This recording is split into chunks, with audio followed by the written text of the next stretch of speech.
real quick TQL situation I faced today. And I probably going to title this video TQL sucks because it does. They are probably one of the worst experiences I've had in a long time. I can't say the worst, but one of the worst. They called me yesterday and had a load where a guy had broke out in Tallahassee, Florida with a reefer and wanted me to recover it because it was a TQL load.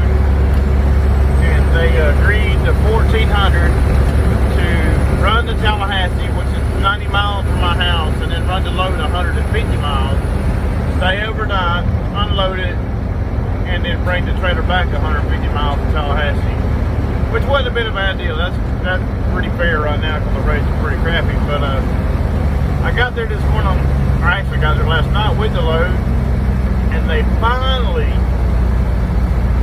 put me in the door about 5:30 this morning, and about 10:30 they called me and said they were going to reject the load because they had mold or something on it. It's pineapples. They said it had mildew, mold, something, I don't know. But it wasn't because of the temperature of the trailer or nothing like that. So it's nothing I done wrong. It's nothing the guy that originally hauled the load done wrong. It's just product that's probably been out too long. I'd had a load of pineapples before that I hauled for a different carrier that they refused, but they just had me throw them away or give them away. But anyhow, the thing that in all my rambling I'm trying to get to, TQL called me and said, look, that load's been refused. You can either take that load to Plant City or to Atlanta, and how much do you want to haul it for us?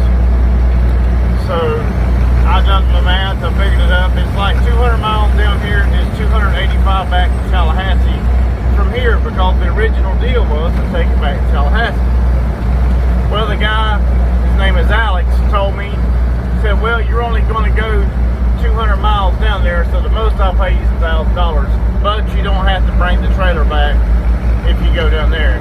Him and a guy named Jake told me, you don't got to bring the trailer back, just take the load down there.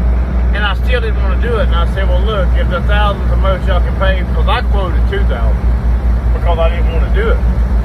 And in my opinion, I carried the load to deliver it, and they refused the load because something was wrong with the product. So since I didn't originally book that load and I was just a recovery driver, I had met my obligation of carrying the load to the shipper for them to receive it. They simply just didn't want it. So I was like, just pay me the $1,400 and I'll drop the trailer right here in Jacksonville or in Baldwin, where the place is at. There's like a truck stop 4 or 5 miles away. I said, I'll just drop the trailer here, and y'all can just repower the trailer if you wanted to go down south, because I don't want to do it for $1,000. He said, well, $1,000 is all I can give you. I said, okay, well, we'll just, I'll let you repower it. And then he called me back. Apparently he couldn't get it moved. He called me back and said that if I didn't take the trailer down there for them, that I would be charged out of my pay for the run from Tallahassee to Baldwin that I made. And I was very upset because I was like, well, I've done the run I was supposed to do. This is a separate run y'all have for this load now, and you're trying to dictate my pay. I told him I did not start my insurance and my authority for brokers to tell me what I could charge for loads. And he told me that $1,000 was the most I could do, and pretty much told me he was going to put down that I abandoned a load if I didn't take it down here for him. Okay. So I got upset and said, okay, y'all got me on this one. Pretty much, you got me bent over the barrel, so I'm going to take the load down here for you. Then, and I didn't think I could get any madder then, because I'd basically been forced into taking the load somewhere that I did not want to go, and they threatened my business to not take the load. Then I'm already boiling.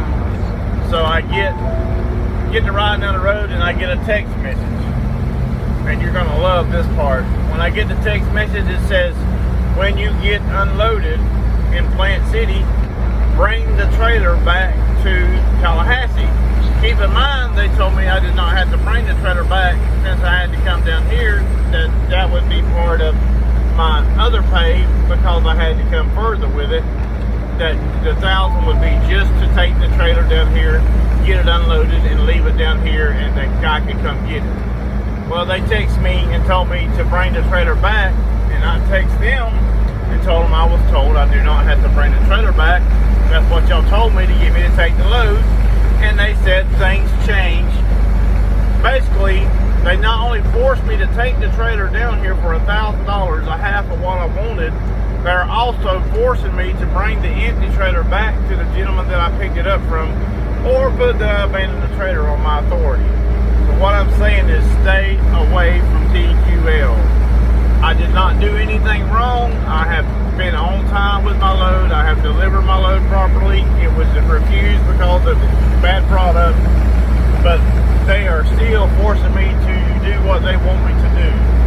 And I don't know about you, if you have your own authority, if you have your own stuff, that is not why I got in business for myself, to have a broker tell me what to do. Now, I know once you book a load, you have to take the load to the shipper, you have to get it delivered, you have to take the trailer where you agree. I understand that.